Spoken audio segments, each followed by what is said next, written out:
बिस्मिल्लाहिर्रहमानिर्रहीम अस्सलाम वालेकुम।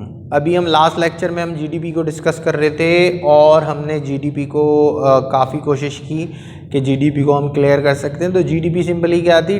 GDP is a total money value of all final goods and services which is produce in a country boundary with in 1 year.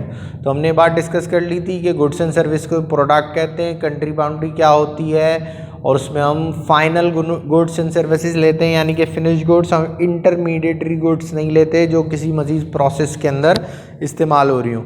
उसके बाद अभी हमें discuss करना था रियल वर्सेस नॉमिनल जीडीपी, क्योंकि हम बात करते हैं इकोनॉमिक्स में रियल जीडीपी की बहुत ज़्यादा। तो रियल वर्सेस नॉमिनल जीडीपी के अंदर जो डिफरेंस है ना, वो इन्फ्लेशन का होता है कि nominal GDP without any inflation calculate की जा रही होती है, और जब हम रियल की बात करते हैं तो नॉमिनल में से हम इन्फ्लेशन को निकालते हैं कि जितना मार्केट में इन्फ्लेशन हुआ है, जितना इकोनॉमी में इन्फ्लेशन हुआ है, उसको माइनस कर दें। तो रियल और नॉमिनल जीडीपी का डिफरेंस समझने के लिए हमें इन्फ्लेशन को समझना ज़रूरी है। हम बहुत ज़्यादा सुनते होंगे इकोनॉमी में इन्फ्लेशन बहुत ज़्यादा आ रहा है, कम हो रहा है, फलाना इन्फ्लेशन ज़्यादा है, ये है वो, इकोनॉमिक की टर्म है। तो आज हम कोशिश करेंगे इंशाल्लाह कि हम इस लेक्चर में इन्फ्लेशन को थोड़ा सा क्लियर करें। What is inflation? इन्फ्लेशन होता क्या है? Inflation is an economic term. एक तो इन्फ्लेशन के कोई और मायने भी होते होंगे, मगर यहाँ पर हम बात कर रहे हैं इन्फ्लेशन एक इकोनॉमिक्स टर्म है दैट रेफर, जो कि बताता है किसको? टू एन एनवायरमेंट, ऐसे इन्वायरमेंट को बताता है जिसमें general increase in price of goods and services. General increase in price and goods and services, ये इंपॉर्टेंट है। अब जर्नल हमने क्यों लिखा है कि जर्नल इंक्रीज या general rise in price of goods and services या general increase in price of goods and services in a long run. ये जर्नल से मुराद क्या है? देखो, प्राइजेज आपकी ओकेशनली भी इंक्रीज होती हैं। ओकेशनली इंक्रीज होने मतलब क्या है कि आप रमज़ान में देखोगे फ्रूट की प्राइजेज इंक्रीज हो जाएंगी, मगर जैसे ही रमज़ान जाएगा तो फूड प्राइजेज, फ्रूट है, केला है, डिफरेंट जो भी एक पर्टिकुलर सीज़न का उस सीज़न में फ्रूट आ रहा है, उसकी प्राइजेज इंक्रीज हो जाती हैं।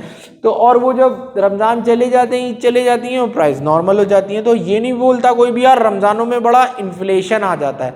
अक्सर आपने घरों की टर्म में भी सुना होगा कि यार रमज़ानों में बहुत महंगा कर देते हैं, महंगाई कर देते हैं, ठीक है। इसी तरह कोई और इवेंट आया है, कोई स्ट्राइक हो गई है, उस पर चीज़ें की प्राइस ज़्यादा हो गई हैं। अभी कोरोना वायरस आया हुआ है, ट्रांसपोर्ट नहीं चल रही, ट्रांसपोर्ट जो चल रही है उसके किराए महंगे।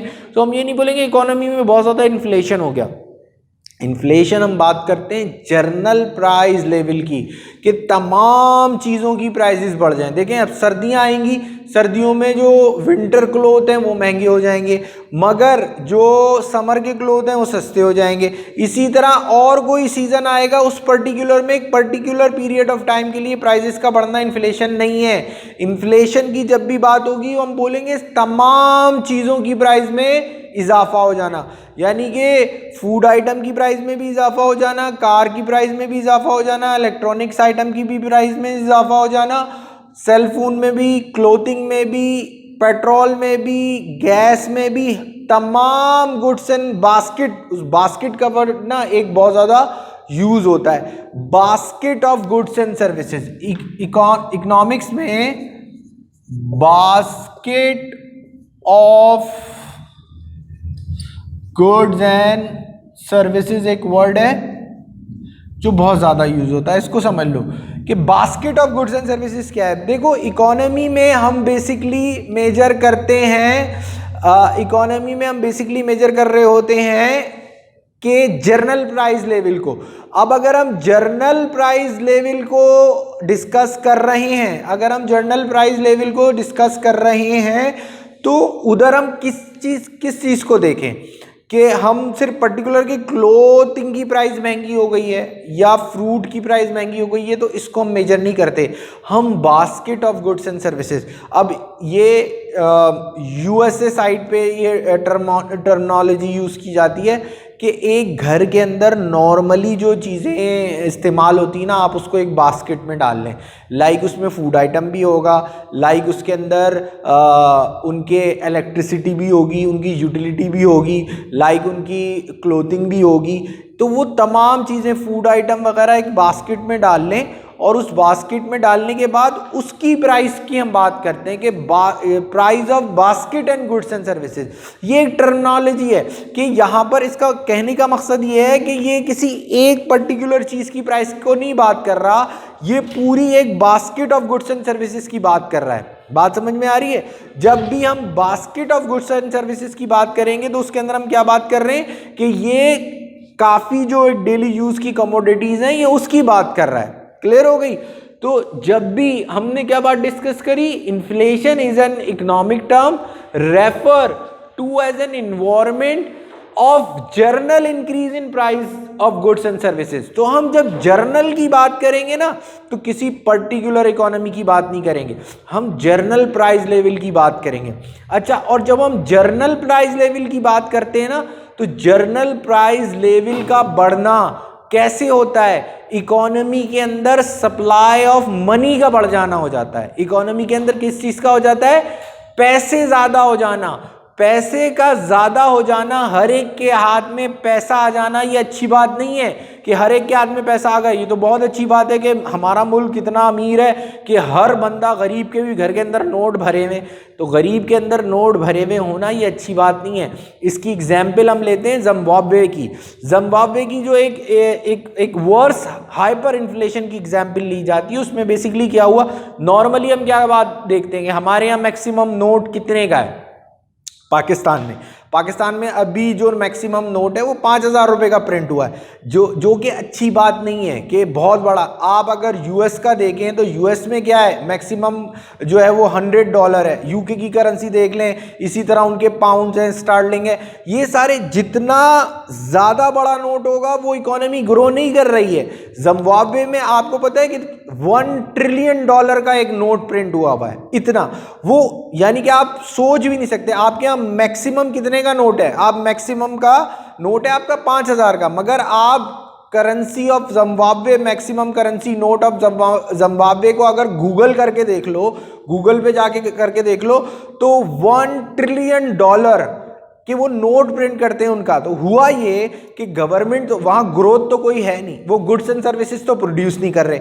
जब वो गुड्स एंड सर्विसेज प्रोड्यूस नहीं कर रहे तो वहाँ के जो प्रेसिडेंट थे उनको अपनी आर्मी को सैलरीज पे करनी थी। तो अब गुड्स एंड सर्विसेज प्रोड्यूस होंगी, फिर वो इकोनॉमी में बिकेंगी, फिर पैसा आएगा तो ग्रोथ होती है कि हाँ यार इनकी गुड्स एंड सर्विसेज ज़्यादा है।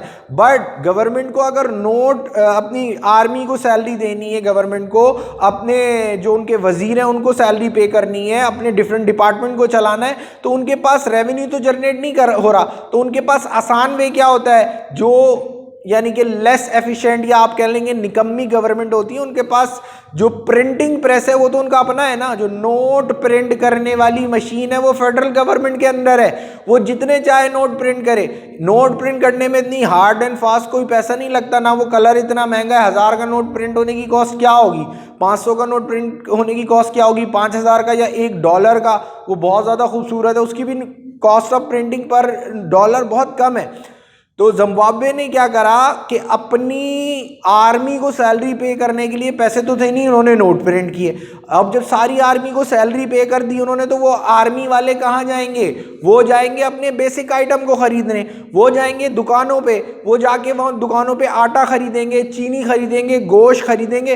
तो उससे क्या होगा, वो आटा ब्रेड जहाँ से ले रहे हैं उधर एकदम से डिमांड बढ़ जाएगी। तो ब्रेड वाला बाजार तो कि हाँ भाई डिमांड बढ़ गई, मेरे पास ज़्यादा पैसा आ रहा है, वो क्या करेगा, वो ज़्यादा ब्रेड बनाएगा, आटे वाला ज़्यादा आटे की डिमांड कर देगा, इसी तरह। मगर इकोनॉमी में क्या कल्टीवेशन ज़्यादा हो रही है, क्या किसान ज़्यादा आटा प्रोड्यूस कर रहा है, क्या गाड़ियाँ ज़्यादा प्रोड्यूस हो रही हैं, क्या क्लोथ ज़्यादा प्रोड्यूस हो रहे हैं? नहीं, इकोनॉमी में कुछ भी जिम्बाब्वे की प्रोड्यूस नहीं हो रहा। इकोनॉमी में सिर्फ क्या प्रोड्यूस हो रहे हैं, प्रिंट हो रहे हैं नोट। जब नोट प्रिंट होंगे पहली दफ़ा तो वो आटे वाला जाके ब्रेड वाला और बेकर वाला ज़्यादा चीज़ें खरीद लेगा, मगर जब नेक्स्ट टाइम जाएगा तो देखेगा आटा तो उतना ही है, हर एक के हाथ में पैसा है, कारें तो उतनी ही है मगर हर एक के हाथ में पैसा है, तो कार की प्राइस क्या हो जाएगी, बढ़ जाएगी।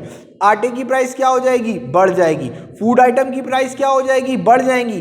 पहले 1 किलो आटा जितने पैसे में आ रहा था, अब 1 किलो आटा उतने पैसे में नहीं आ रहा होगा।